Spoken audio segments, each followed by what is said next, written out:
In a world where global commerce and national politics collide, the stakes are higher than ever. The interconnectedness of our economies means that decisions made in one country can send shockwaves across continents, affecting businesses, workers, and consumers everywhere.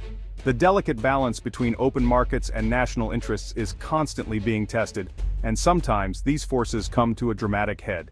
Few battles have been as dramatic or as consequential as the showdown between Apple Inc., the world's most valuable tech company, and the Trump administration, led by a president determined to rewrite the rules of global trade.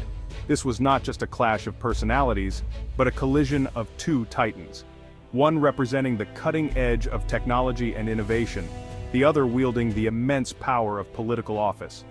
At the heart of the conflict was a proposed 25% tariff on Chinese imports, a move that directly threatened Apple's flagship products, iPhones, iPads, and MacBooks.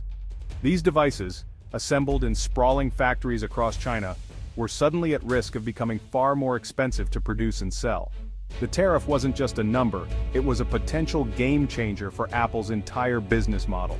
This wasn't just a business dispute, it was a battle with the power to reshape global supply chains and rattle financial markets worldwide. Investors watched nervously as Apple's stock price fluctuated, and analysts speculated about the broader impact on the tech industry and the global economy. The uncertainty sent ripples through boardrooms and trading floors from Silicon Valley to Shanghai. President Trump wielded tariffs as a powerful tool, using them as leverage to demand that American companies bring manufacturing jobs back to the United States. His message was clear. It was time for American innovation to be matched by American production, and he was willing to use the full force of government policy to make it happen. For Apple, whose meteoric rise depended on a finely tuned, China-centered supply chain, the threat was nothing short of existential. The company had spent decades building relationships, optimizing logistics, and perfecting manufacturing processes overseas. Suddenly, all of that was at risk, and the future of Apple's global dominance hung in the balance. Billions of dollars in added costs loomed on the horizon, forcing Apple's leadership to make a difficult choice: absorb the losses and risk shrinking profits, or pass the costs on to consumers and risk losing their competitive edge.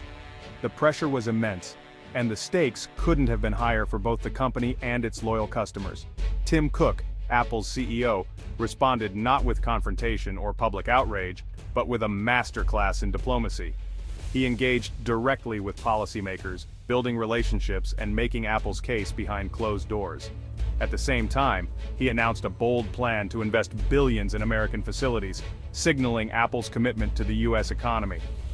Cook met with President Trump in the Oval Office, pledging a massive increase in Apple's domestic spending, a move that both appeased the administration and protected Apple's interests. By promising to create American jobs and invest in new infrastructure, Cook turned a potential crisis into an opportunity for growth and goodwill. This strategic pivot was more than just a business decision, it was a demonstration of how navigating the complex world of politics is now as crucial for tech giants as developing the next breakthrough product. Apple's ability to adapt, negotiate, and innovate in the face of political pressure set a new standard for corporate leadership.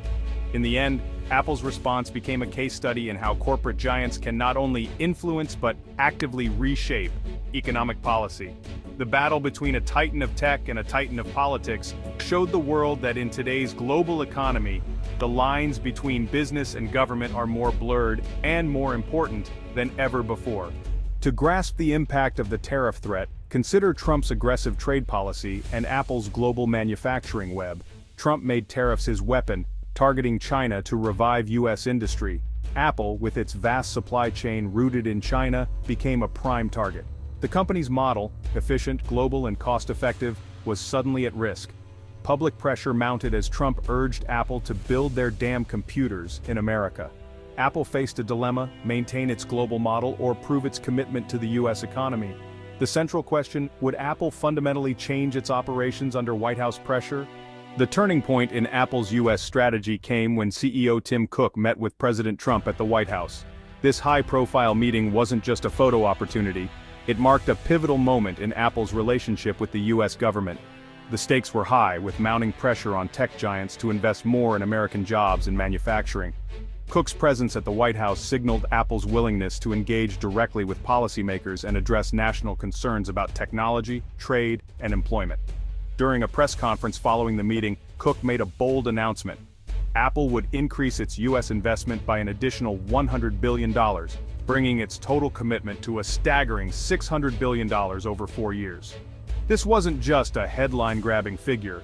It represented one of the largest corporate investments in American history, aimed at fueling innovation, job creation, and economic growth across the country. A cornerstone of this initiative was onshoring glass production with Corning in Kentucky. By partnering with Corning, Apple directly addressed demands for more domestic manufacturing, supporting American industry, and ensuring a reliable supply chain for its devices. This move not only created jobs but also showcased Apple's commitment to high-quality, American-made components. To commemorate this new partnership, Cook presented President Trump with a special Corning glass plaque. This symbolic gesture highlighted the collaboration between Apple, American manufacturers, and the federal government, a tangible sign of renewed commitment to U.S. industry. But Apple's plan extended far beyond a single factory or partnership.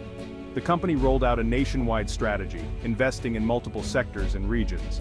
From advanced manufacturing plants to innovative research hubs, Apple's investments touched communities across the country, revitalizing local economies and supporting thousands of jobs. New facilities, such as a state-of-the-art factory in Houston dedicated to building AI servers, became central to Apple's vision. These high-tech plants not only produced cutting-edge hardware but also positioned the U.S. as a leader in next-generation technology. Expanded data centers were another key part of the plan. Apple invested heavily in building and upgrading these critical infrastructures, ensuring faster, more secure services for millions of users while creating high-skilled jobs in the process. Recognizing the importance of a skilled workforce, Apple also poured resources into tech education. Through coding workshops, scholarships, and partnerships with schools, the company helped prepare the next generation of American workers for the digital economy, empowering young people with valuable skills for the future. This comprehensive approach made it clear, Apple's massive investment was more than a political maneuver. It was a carefully crafted, long-term strategy designed to strengthen the company's position, support American innovation, and shape the future of technology in the United States. Apple's U.S. investment went far beyond Corning, the famed glass supplier. While many associate Apple's American footprint with the glass used in iPhones, the company's commitment to domestic innovation and production is much broader and deeper than most realize. Over the past decade, Apple has quietly expanded its presence across the country, fueling a new era of high-tech manufacturing and research. In Houston, Apple established a state-of-the-art factory dedicated to producing servers for its rapidly growing AI and cloud services. This move not only diversified Apple's U.S. manufacturing portfolio, but also created hundreds of specialized jobs, supporting the infrastructure that powers everything from Siri to iCloud. The Houston facility became a symbol of Apple's commitment to building the future of technology on American soil. Recognizing the need for a skilled workforce, Apple launched the Manufacturing Academy in Detroit. Here, students and workers from all backgrounds receive hands-on training in advanced manufacturing techniques, robotics, and digital systems. The academy not only prepares individuals for high-tech jobs, but also revitalizes local communities by opening doors to new career opportunities. Apple's strategy extended beyond factories and classrooms. The company invested heavily in expanding its network of data centers, boosting AI infrastructure, and funding original content for Apple TV+. These investments supported a digital ecosystem that reaches millions of Americans, from streaming entertainment to secure cloud storage. Apple's investments span manufacturing, education, and digital infrastructure, weaving a network of innovation that touched nearly every corner of the country. The benefits of this approach rippled across states, from skilled glassmakers in Kentucky, to server builders in Texas, to engineers and designers in California. Each group played a vital role in Apple's American story, contributing expertise and creativity to products used worldwide. Apple wasn't just bringing assembly jobs back to the U.S., it was investing in the industries and skills that will define the 21st century. By supporting advanced manufacturing, research, and creative industries, Apple helped position the U.S. as a leader in global innovation. This comprehensive approach integrated Apple deeper into the American economy, forging partnerships with local businesses, educational institutions, and governments to drive growth and opportunity. Ultimately, Apple's evolving strategy marked a shift from simple assembly lines to high-value, knowledge-based investment. laying the groundwork for a more resilient, innovative, and inclusive American tech industry. Relief came when the Trump administration announced a temporary tariff exemption for electronics. The average tariff rate on $385 billion in imports dropped sharply, pausing the immediate threat. Tech giants like Apple and Nvidia, who'd warned of disruption, could breathe easier, for now. The exemption was temporary. New targeted tariffs remained a looming threat. Companies gained time to negotiate, adjust supply chains, and plan for uncertainty. The reprieve was likely influenced by Apple's investment and market backlash. For Apple, it was a tactical victory, but the trade war was far from over. News of the tariff reprieve sent Wall Street soaring.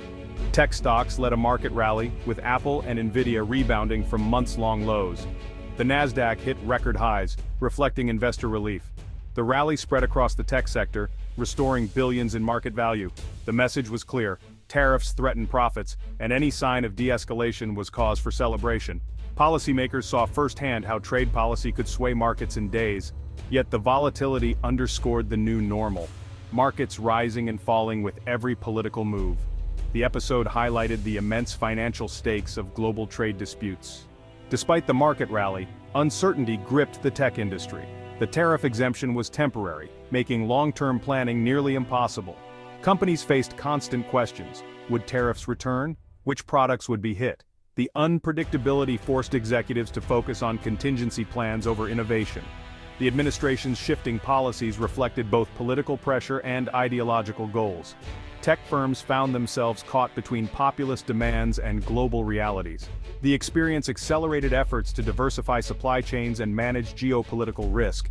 Geopolitical uncertainty had become a central challenge for the industry. Analysts saw Apple's U.S. investment as masterful corporate diplomacy.